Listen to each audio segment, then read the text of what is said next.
Quando a gente pensa em psicologia, qual é a primeira imagem que aparece na cabeça? Para muita gente é aquela cena clássica, né? Uma sala silenciosa, talvez um divã, um espaço bem privado. Mas, e se essa ideia, que parece tão óbvia, for só um pedaço da história toda? Pois é, essa imagem aqui é super familiar, não é? Ela representa exatamente essa ideia comum de psicologia clínica. Um encontro, sabe, entre duas pessoas, bem isolado do mundo lá fora, para poder mergulhar no mundo de dentro. Então, é aqui que a coisa começa a ficar interessante. De onde é que veio essa ideia de clínica? E será que a clínica é só isso? Um consultório? Essa é a grande questão que vamos investigar. Porque, olha, essa ideia pode parecer óbvia hoje, mas a história por trás dela revela uma transformação fascinante na forma como entendemos o sofrimento e a cura. Certo, para a gente entender o que é a clínica psicológica hoje, a gente precisa voltar no tempo. Mas voltar mesmo lá na origem da palavra. E acredite, a origem é bem surpreendente. Olha só que interessante. A palavra clínica vem do grego kline. E sabe o que klina significa? Leito. Cama. Isso mesmo. A atividade clínica original não acontecia num consultório, mas sim com o médico ali, do lado da cama do doente, examinando os sinais da doença. Ou seja, a primeira clínica não era um lugar, era o espaço ao redor de uma cama. E quem começou com isso tudo foi ninguém menos que Hipócrates, o pai da medicina, lá há 2500 anos. Ele causou uma revolução na época, porque antes a medicina era quase mágica, sabe? O que ele fez foi trazer um olhar racional, científico, para a beira do leito. E o foco aqui era total no corpo. As ferramentas eram os próprios sentidos do médico. O olhar atento para observar tudo, as mãos para sentir, para tocar, para medir a febre, os ouvidos para escutar o coração, a respiração.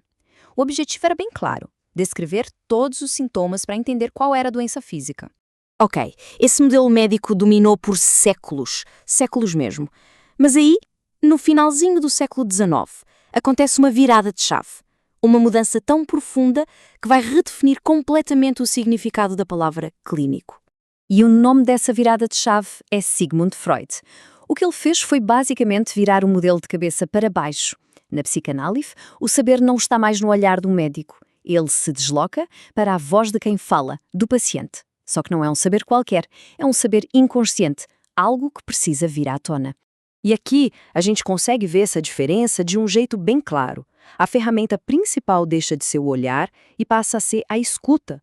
A fonte do conhecimento não é mais o médico, e sim o inconsciente do próprio paciente. E o objetivo? Bom, não é mais curar o corpo, mas sim desvendar uma verdade da psique.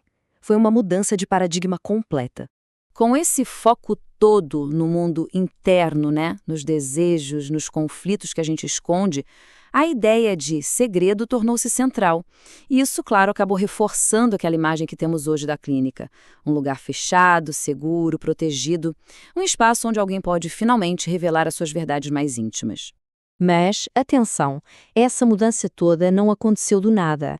A psicologia, com essa sua clínica focada no indivíduo, ela não surgiu no vácuo. Na verdade, ela foi uma resposta direta a uma transformação social gigantesca que estava a acontecer na época. O mundo estava a mudar numa velocidade louca. Pense na Revolução Industrial, as velhas comunidades, as vilas, tudo aquilo estava a desfazer-se e um novo jeito de viver estava a surgir. Esta citação resume a ideia perfeitamente. Os novos ritmos da indústria, da cidade grande, eles criaram um novo tipo de pessoa. Mais individualista, sim, mas ao mesmo tempo mais isolada. Meio que sem as raízes que as comunidades de antes forneciam. E é exatamente aí que a psicologia entra. Ela nasce da necessidade de entender este novo sujeito, de decifrar este novo eu moderno, que agora precisava de encontrar sentido para as coisas por conta própria, muitas vezes sozinho. Ok, então, esse modelo de clínica individual é super importante, não há dúvida. Mas recentemente começou a surgir um questionamento. Será que um consultório fechado entre quatro paredes é a única resposta? Especialmente para os problemas que vivemos hoje? Essa é a pergunta que muita gente está a fazer. Se aquele modelo foi construído para a era industrial, como é que seria uma clínica para o mundo de hoje? Um mundo cheio de crises sociais, crises económicas? Será que focar só no indivíduo dá conta de tudo isso? E a crítica principal é exatamente essa. Uma clínica que olha só para o indivíduo corre o risco de separar o sofrimento da pessoa das suas raízes sociais, políticas. É como se ignorássemos que problemas como desigualdade, preconceito, falta de oportunidade, tudo isso se transforma em sofrimento psicológico lá na ponta. Então, qual é a resposta para essa crítica? É um conceito chamado clínica social. E a proposta aqui é uma virada de chave de novo. A clínica não é mais um lugar, um endereço. Ela torna-se uma atitude, uma postura ética, política, de escuta do profissional. E como é que isso funciona na prática? Bom, a chave de tudo é a escuta, não o lugar. Essa clínica social pode acontecer em qualquer lugar, num hospital, numa escola, no meio de uma comunidade. O que importa é essa escuta que conecta o sofrimento da pessoa com o que está a acontecer lá fora.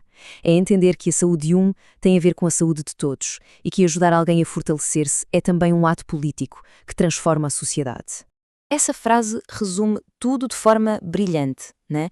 Não é o local que define a clínica, e sim a posição do profissional. O que importa não são as paredes, mas a intenção, a ética do profissional e o objetivo de libertar e fortalecer as pessoas. E isto deixa-nos com uma última reflexão, que é bem poderosa. Se aceitarmos que a clínica não é um lugar, mas sim uma postura, então a pergunta muda. A cura pode acontecer em qualquer lugar.